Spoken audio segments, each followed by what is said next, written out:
Good morning to all my friends and family, and welcome to this episode of Jim's 5am Club. As you can see, looking at the harbour bridge there, we can see the reflection of the sunrise from one of the buildings over there at North Sydney. And it looks like it's going to be an interesting day because I guess towards the east we've got a nice sort of morning, but when we push out to the west it looks quite overcast and the promise of rain coming by the looks of it, because the wind is coming from that direction as well. As you can see, the jacarandas down here are now hueing up with a beautiful lilac colour. They're just looking more magnificent day by day. I think they come to a peak end of October, early November. So I look forward to heading around and seeing all the beautiful lilac colours. They seem to just glow and emanate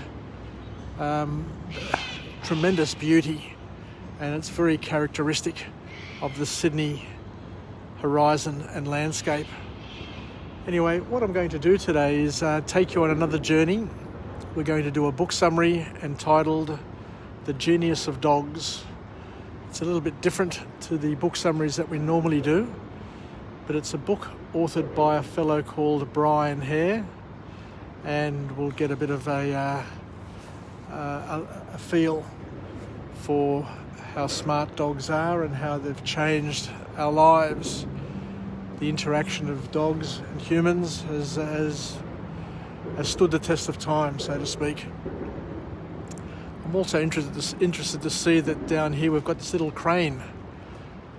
This little floating crane, which has just materialised here. I don't know where it's come from, but I'm sure that they'll be doing some work around Circular Quay over the next few months. So let's kick off with this book summary and see where it leads us. It's a train strike on today, so services are running at about 30% capacity. So I've got about 18 minutes to use up. I'll try and get through this book summary before that. It's not a long book summary, and hopefully I'll get to work on time today, given that the timetable is all over the shop. So the author kicks off the book with an observation, and it's a beautiful observation. For those who have owned dogs and have been brought up with dogs, I guess we can all relate to this one here, where he says that when dogs are looking at you, they are essentially hugging you with their eyes. How true is that? Having dogs just looking at us and just waiting for us to talk to them and to gesture to them. It's just a beautiful way of I guess living. I've had a number of dogs throughout my life, and each dog brings a special moment to the family. So the author then reminds us, and I think we're all pretty well aware of this, that man has always had a special connection with dogs. And dogs are very special, because they have a remarkable ability to learn and to please. And I wasn't aware of this, but wolves were the early friends of man. So our connection to dogs started many years ago, hundreds of thousands of years. And the interesting thing that the author says here, and once again something else that I've just learnt today, is that dogs basically domesticated themselves and chose humans to partner with. It's not that the humans domesticated the dogs, it's that the dogs actually domesticated themselves and wanted to be part of the human pack, or to circulate with humans. The first formal point to come out of this book is where the author says that dogs are very similar to babies, as that they are able to watch and learn from humans. Dogs can understand human gestures and can basically second guess what we're thinking, even if they're not trained to do so. So animals, and dogs in particular, according to the author here, are really good at observing and can pick up on what we're doing, because humans are habitual in nature, just like dogs are, but they're able to pick it up pretty quickly and learn to engage us, be engaged, be engaging, and to learn and to respond very, very quickly.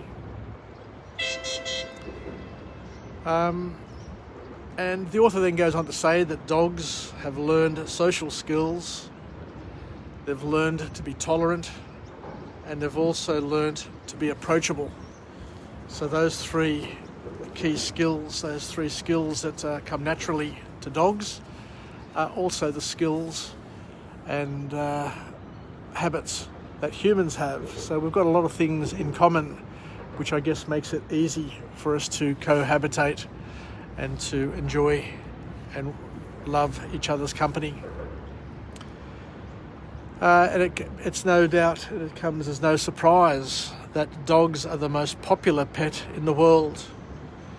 And it just goes to show that being kind, wanting to serve, takes you places. There's a big lesson there for us humans to understand that the things that make dogs popular can also make humans popular as well. I'm not suggesting that we become like dogs, but we can learn from their special skills. The other thing the author goes on to talk about in terms of the second formal point to come out of this book is where he says that although dogs seem to understand us, there are some limitations to our common language, and that dogs don't really understand words, they don't understand the language that we use, but they can understand intonation, they can understand symbols, they can understand body language, and whatever we do habitually, they can pick up pretty quickly, because, as we said, they're habitual in nature as well. And just like we are social, dogs are social, and dogs love being part of a social fabric. And the last point to come out of this book from this author is where the author talks about cognitive encounters that are a guide for proper dog training. Then the author introduces us to a term called behaviorism, which is interesting because behaviours are learned by conditioning, and we learnt through Pavlov's, the law of Pavlov's dog, where the scientist would ring a bell and feed the dog, and before long, just ringing the bell would make the dog salivate. So it just goes to show that animals can be conditioned, just like we humans can be conditioned and trained. It's only once you've become a parent, a grandparent, a manager, and have lived socially with people for years that you do see that conditioning and reward is also part of our fabric. So the author then says that this behaviorism and this ability to train animals and train humans, it shows us that we can learn through deprivation and reward. So the ability to reward people, but there also needs to be some sort of deprivation. People need to be deprived of something in order to crave for it and to thirst for it and to see it as a reward. And this deprivation and reward, this behaviorism works in both humans and animals, and specifically dogs. The other thing that the author talks about, which I guess we all understand as well, is that dogs, just like humans, we're not all the same. Some are smarter than others, others learn quickly, others learn slowly. But for those who have had different breeds of dogs, I guess you'll learn, and we've all learned to appreciate that some dogs are quicker at learning. They're more people pleasers than other breeds. So it just goes to show that there are certain characteristics, I guess, that have been bred into animals. Just like with humans, there are certain characteristics that traverse generations and cultures. Some of it's learned, and other parts of it, I guess, can be argued by scientists as being intrinsic and being just part of the makeup and part of the DNA of that family type or that group or that species. But the last point that the author makes, and I guess we all understand this as well, is that just like humans, dogs need an alpha. They need a principal character. They need a leader. And just like I remember reading ages ago that humans thirst and crave for a leader in their lives, people secretly want to be taken by the hand and led by someone who they respect and admire. In the same way, dogs also crave an alpha within their pack. So it's just natural to enjoy leadership and to respect leadership, and for good leadership to bubble to the surface. So thank you very much once again for joining me on this episode of Jim's 5am Club on this beautiful spring morning, this spring day. As I said, I think I said it's Tuesday, but it's actually Wednesday. It's the middle of the week. It's hump day. And we're going to struggle to get to and from work for those who are depending on trains to get them there.